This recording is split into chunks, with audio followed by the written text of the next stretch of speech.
பிறப்புக்கும் எல்லா உயிர்க்கும் பிறந்த பின்னர் யாவதும் ஊரே யாவரும் கேலி. உண்பது நாழி உடுப்பது இரண்டே, உறைவிடம் என்பது ஒன்றே. உரைத்து வாழ்ந்தோம் உழைத்து வாழ்வோம்.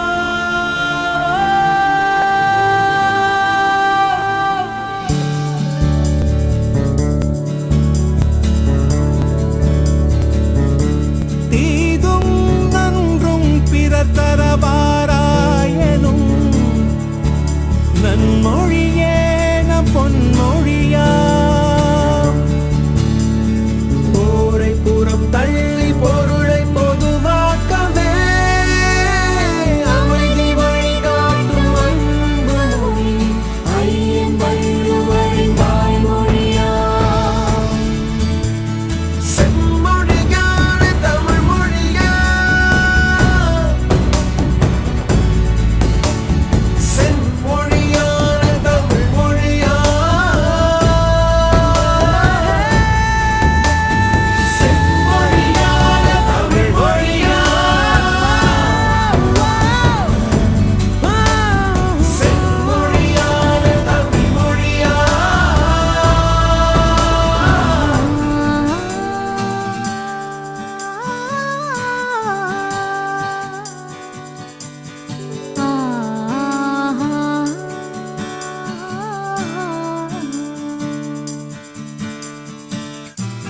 ஓரறிவு முதல் ஆறறிவு உயிரினம் வரையிலே உணர்ந்திடும் உடலமைப்பை பகுத்து கூறும்.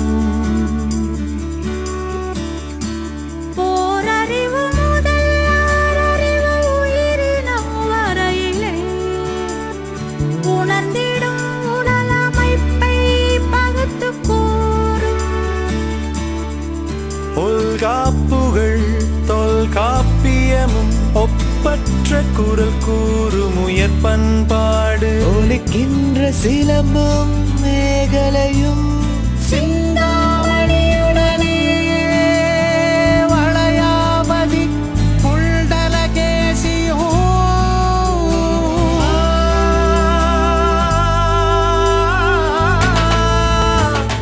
செம்மொழியான தமிழ் மொழியா. கடலொடுக்க நிலமடந்த எழிலொழுகும் சீராரும் வதனமன திகழ் பரத கண்டமிதில் தெற்கணமும் அது சிறந்த திராவிடனல் திருநாடும் தக்க சிறு பிறை நுதலும் தரித்தனரும் திலகமுமே. நான் தெரியப்படுத்தணும் அப்படின்னு விரும்பினாங்க. அதனால் குறுகிய காலம் இருந்தால் கூட உங்கள் அனைவரோட ஒத்துழைப்போட நிகழ்ச்சியை நம்ம மீண்டும் நடத்திக்கிறோம். இது ஆரம்பிக்க முன்னாடி உங்களுக்கு தெரியும், கரண்ட் இல்லை அது இல்லைன்னு நிறைய பிரச்சனைகள் இருக்குது. இருந்தாலும் எல்லோரும் பொறுமையாக இருந்து இந்த நிகழ்ச்சியை நடத்துறதுக்கு முழு ஒத்துழைப்பு கொடுத்துருங்க. அதுக்கு முதல்ல நன்றி சொல்லிடுவேன். இன்னொன்று, சின்ன ஏழை பணக்காரங்க யாரும் வித்தியாசம் இல்லாமல் எல்லாரும் படிக்கணும் அப்படிங்கிற ஒரே கான்செப்டோட சத்துணவு திட்டம், இலவச பாடநூல், இலவச கல்வி அனைத்தையும் கொண்டு வந்த காமராஜர் அவர்களுக்கும் உண்டு. அவர் இருக்கும்போதே அவரை பெருமைப்படுத்துவதில் கல்வி வளர்ச்சியாக கொண்டாடணும்னு தீர்மானம்லாம் கொண்டு வந்தாங்க. ஆனால் எந்த புகழும் விரும்பாத காமராஜர் அனைத்து பள்ளி மாணவர்களும் புத்தாடை உடுத்து அவங்களுக்கு இனிப்புகளை வழங்கி அதை ஒரு விழாவாகவே கொண்டாடணும்னாங்க. அதன் அடிப்படையில் நம்ம கொண்டாடிட்டு இருக்கிறோம். அதை ஏற்கனவே 15 கொண்டாடி இருக்கிறோம். திரும்ப மீண்டும் புது பொலிவோட இப்போது நம்ம கொண்டாட போகிறோம். பணம் அனைத்தையும் அவங்க பொழுதுபோக்கு ஒத்துழைப்போடு நம்ம பண்ணிகிட்டு இருக்கிறோம். இந்த வருஷம் கண்டிப்பாக 1000 பேரும் நம்பிக்கையும் இருக்குது. நிகழ்ச்சிக்கு வருகை தந்த திரு பாண்டியன் அவர்களை முதல்ல நம்ம முனஞ்சிப்பட்டி ஆரம்ப சுகாதாரத்திலேருந்து ஒரு நிகழ்ச்சி நடத்தும் போது பேசணும். நம்ம பள்ளிக்கூடம் ஆரம்பித்தோன்னா ஒரு முதல் ஸ்டூடெண்ட்னு சொல்லிட்டு சாரை அறிமுகப்படுத்தணும். இருக்கிறாங்க ஜேஇ பொறுப்பில் இருக்கிறாங்க. வணக்கம். நம்ம பள்ளியுடைய முன்னாள் மாணவர்கள், அதுபோல் நம்ம பள்ளி ஆசிரியர்கள், பொதுமக்கள் அனைவரையும் நம்ம பள்ளி சார்பாக வரவேற்கிறேன்.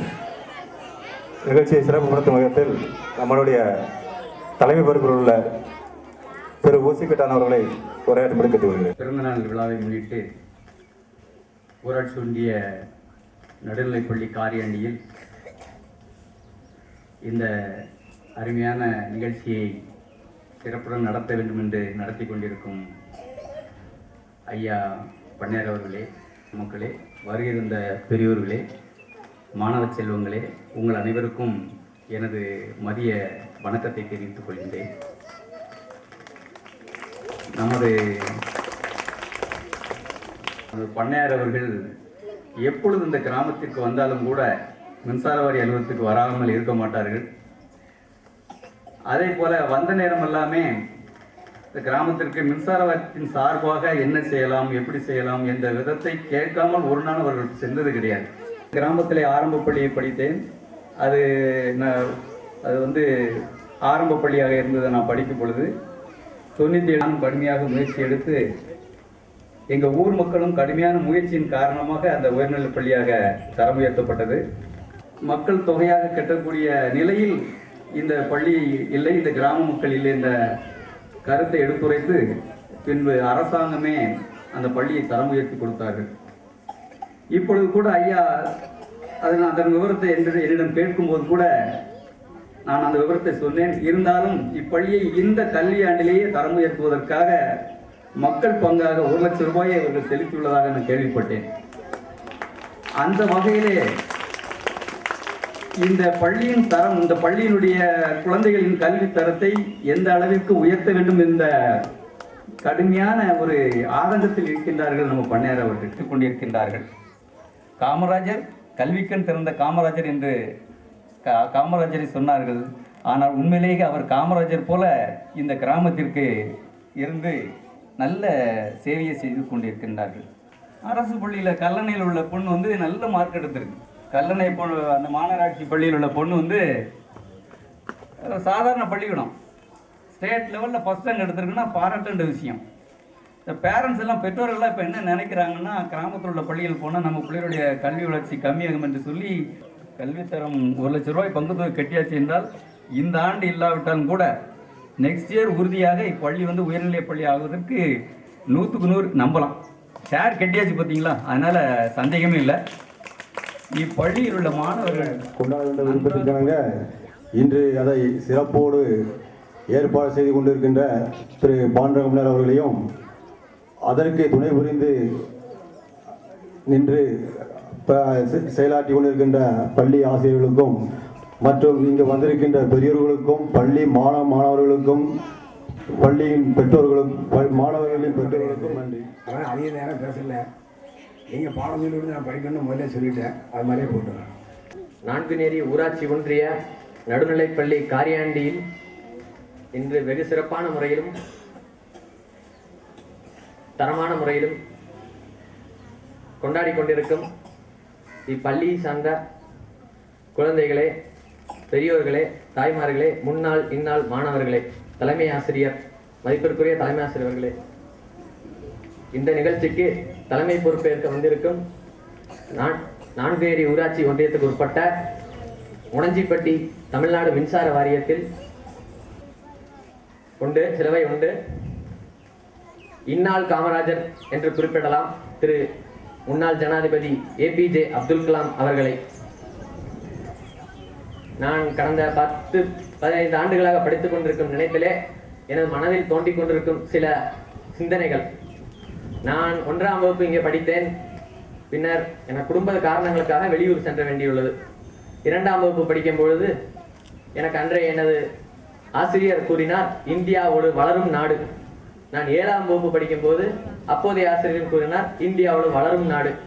இன்று நான் 12ஆம் வகுப்பு படித்திருக்கிறேன். அன்றும் அதே ஆசிரியர் கூறுகிறார், இன்று இந்தியா வளரும் நாடு. எத்தனை நாடுகள் தான் இந்தியா வளர்ந்து கொண்டிருக்கும்? அதனால் இந்த வளரும் நாட்டுக்கு உறுதுணையாக இருக்கும் ஆசிரியர் பெருமக்கள் நீங்கள் தான் அதை வெகு நேரத்திலே முடித்து தர வேண்டும். ஆசிரியர் பணி என்பது ஒரு தெய்வத்தின் சமமான பணி. தாய், தந்தை, குரு என்று இங்கு குறிப்பிடும் பொருட்டு ஆசிரியர்களை குறிக்கும். சான்றோரை வணங்கி ஆசிரியர்களையும் குழந்தைகளையும் வணங்கி என் உரையை ஆரம்பிக்கிறேன். நான் ரொம்ப நேரம் பேசணும்னு நினைக்கல. நம்ம எங்க படிக்கிறோம் இல்லைன்னா எந்த ஊர்ல இருக்கோம் அதெல்லாம் எதுவுமே முக்கியம் இல்லை. நம்மளை ஸ்கூல்ல சேர்த்துருக்காங்க. நம்மளுக்கு தேவை வாழ்க்கையில படிப்பு தான். நம்ம போறப்போ எதையும் கையில கொண்டு போறது கிடையாது. படிப்பு தான் நம்மளுக்கு எல்லாமே. கற்றுக் கொடுக்குற ஆசிரியர்களை ஃபர்ஸ்ட் மதிக்கிறதுக்கு கத்துக்கணும். வீட்டில் இருக்கிற அப்பா அம்மாக்கு அடுத்து நம்ம கூட இருக்க போறது ரொம்ப நேரம் சொன்ன மாதிரி ஆசிரியர் தான். அவங்க எது சொன்னாலும் கேட்டு அதுபடி பணிஞ்சு நடந்தா வாழ்க்கையில நமக்கு நிறைய விஷயங்களை கற்றுக் கொடுக்குறவங்க அவங்க தான். அதுபடி பணிஞ்சு நடந்தா நமக்கு வாழ்க்கையில வெற்றிக்கு வேற எதுவுமே துணை இல்லை. பணம்லாம் அதுக்கப்புறம் தான். நாங்க படிக்கும் போதெல்லாம் இல்லை, எங்க அப்பா அம்மா படிக்கும் போதெல்லாம் இவ்வளோ சலுகைகள் கிடையாது. இப்போ உங்களுக்கு மதிய உணவு திட்டம், அப்புறம் இலவச கல்வி, அந்த மாதிரி நிறைய விஷயங்கள் வந்துகிட்டே இருக்கு. டாக்டர் கலைஞர் காமராஜருக்கு அப்புறம் இப்போ ஒவ்வொருத்தரா வர்றவங்க எல்லாரும் அவரை எடுத்துக்காட்டா எடுத்துக்கிட்டு நிறைய விஷயங்களை பண்ணிட்டு இருக்காங்க. அப்படி இருக்கும்போது நமக்கு படிப்பு மட்டுமே தான் குறிக்கோளா இருக்கணும். அதை மட்டும் நான் சொல்லிட்டு என்னோட உரையை முடிச்சேன்.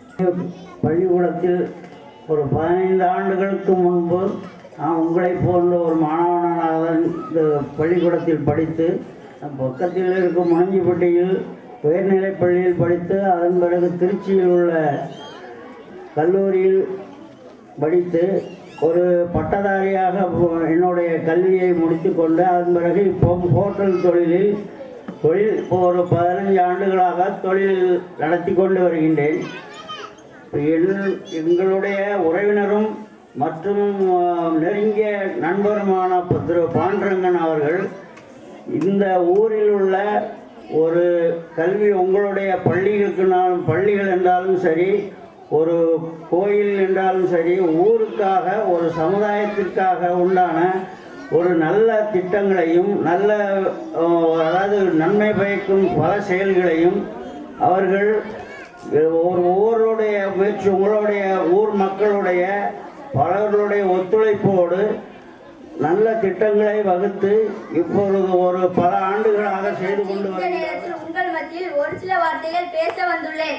காமராஜர் அவர்கள் தன்னலமற்ற பெருந்தலைவர், தியாகி, செயல் வீரர், கல்வி கண் கொடுத்த முதல்வர், கர்ம வீரர், ஏழை பங்காளர், படிக்காத மேதை என்றெல்லாம் பாராட்ட பெற்றவர் காமராஜர். தன்னலம் சிறிதும் இல்லாதவர், பொதுநலம் கருதி வாழ்நாள் முழுவதும் உழைத்தவர், காட்சிக்கு எளியவர், கருத்துக்கு இனியவர், இத்தகைய பல சிறப்புகளை பெற்றவர் காமராஜர். அவர் விருதுநகரில் 15/7/1903 அன்று குமாரசாமிக்கும் சிவகாமி அம்மாளுக்கும் அருந்தவ புதல்வராய் பிறந்தவர் காமராஜர்.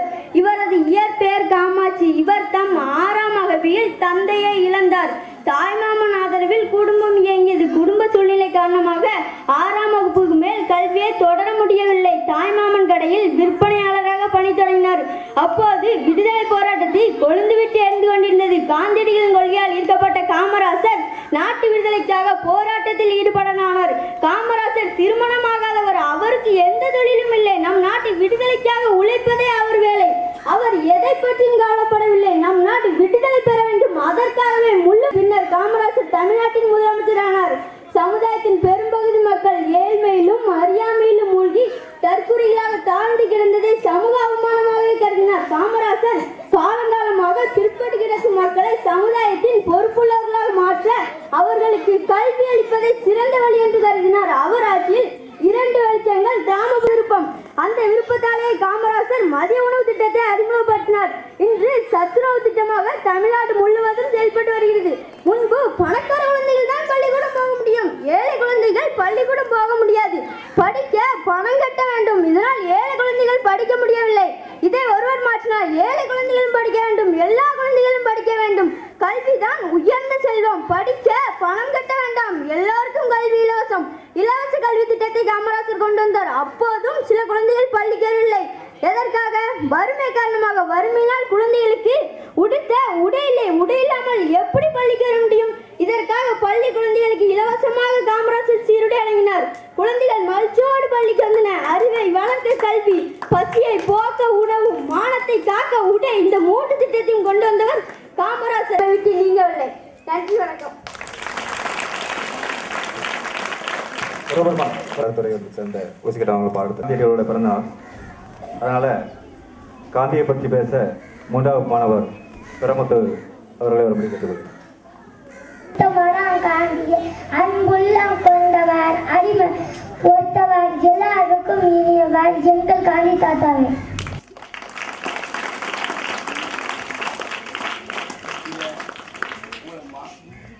பேத்தி பிராமணெல்லாம் இன்னொரு யோசனை சொல்கிறேன். இதுக்கு காரணம் இல்லை, கேவலம் இல்லை. கோல்டு இருக்கா, வெளிநாட்டில் கர்ச்சிப்பு எடுத்துருந்தாங்கன்னா காடி துப்பி அது மூலம் சுற்றி ஒரு வாரம் போடணும். இங்கே கர்ச்சிப்பில் பவுடர் அடித்து முடிஞ்சது முசுக்கு வச்சுருக்காங்கன்னு நினைக்காம நான் இப்போ பவுடர் போடல, போட்டு தான் எனக்கு ஞாபகம் இல்லை. இது அவ்வளோ இப்போ என்ன செய்யலாம்னா கோல்டு முடிச்சுன்னா அதை மூக்கை சுற்றி ஒரு வாரம் போடணும். அது வந்து யூஸ் அண்ட் த்ரோ. அது திரும்ப வந்து துவைக்க வேண்டியதில்லை. இந்த வீட்டில் ஒன்றும் துவைக்க போட்டால் எல்லா துணியோடையும் திரும்பி சேரும். என் இதயம் நிறைந்த ஆசிரியர்களுக்கும் எனது அன்பான வணக்கம். நான் இப்போது காமராஜரின் வாழ்க்கை வரலாற்றை பற்றி பேச விரும்புகிறேன். பின்வரும் தலைப்புகளின் மூலம் காமராஜரின் வாழ்க்கை வரலாற்றை பற்றி கூற விரும்புகிறேன். பிறப்பு, கல்வி வள்ளல், தியாக உள்ளம், தேசிய பணி, சாதனை. பிறப்பு 15/7/1903 ராமநாதபுரம் மாவட்டம் விருதுநகரில் உள்ள குமாரசாமி நாடாருக்கும் சிவகாமி அம்மையாருக்கும் மகனாக பிறந்தவர் காமராஜர். கல்வி வள்ளல், ஏழை எளிய மக்களுக்கு உயர்கல்வி வரை இலவசமாக படிப்பதற்கு வழிவகை செய்து கொடுத்தார். மதிய உணவு கொடுப்பதற்கும் ஏற்பாடு செய்தார். தியாக உள்ளம், முதலமைச்சராக பணிபுரிந்த காலத்தில் தனக்கென வாழாமல் ஏழை எளிய மக்களுக்காக தனது வாழ்க்கையை அர்ப்பணித்தவர். அவரது இறுதி காலத்தில் தனக்கென சிறிய வீட்டை கூட வைத்ததில்லை. தேசிய பணி, விடுதலை போராட்டத்தில் கலந்து கொண்டு காந்திஜியோடு உப்பு சத்தியாகிரகத்தில் ஈடுபட்டு 2 ஆண்டு சிறை தண்டனை அனுபவித்தார். எல்லா இந்திய மாநிலங்களுக்கும் சென்று மக்களின் குறைகளை கேட்டு நீக்க ஆவண செய்தார். எனவே அவர் கருப்பு காந்தி என்று அழைக்கப்பட்டார். சாதனை, இவ்வாறு 1940ஆம் ஆண்டு நடைபெற்ற தமிழ்நாடு காங்கிரஸ் தேர்தலில் தன்னை எதிர்த்து போட்டியிட்ட சிபி சுப்பையாவை தோற்கடித்து வெற்றி பெற்றார். தொடர்ந்து 14 ஆண்டுகளாக காங்கிரஸ் தலைவராக இருந்து பெரும் சாதித்த நிலையில் படிக்காத ஒருவர் முதலமைச்சர் பணியை சரிவர எவ்வாறு செய்ய இயலும் என்று ஏளனம் செய்த காலத்தில் அவர்களுடைய ஏளன பேச்சை பொருட்படுத்தாமல் ஒரு சிறந்த முதலமைச்சராக பணியாற்றி சாதனை படைத்தவர் காமராஜர். இதனால் மக்களால் அவர் தர்ம வீரர் காமராஜர் என்று அழைக்கப்பட்டார். மேற்கொண்ட தலைப்புகளின் மூலம் காமராஜரின் வாழ்க்கை வரலாற்றை அறியலாம். நன்றி.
இந்தியாவிற்கு சுதந்திரம் பெற்றுக் கொடுத்தேன்.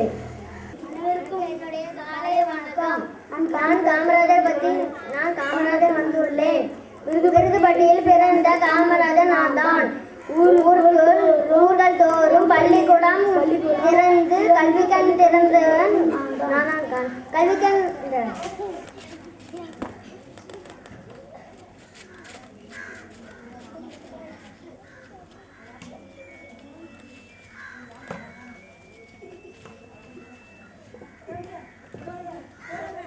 வருவார்.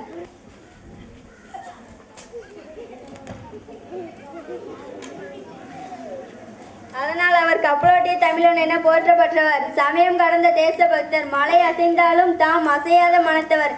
தென்னாட்டு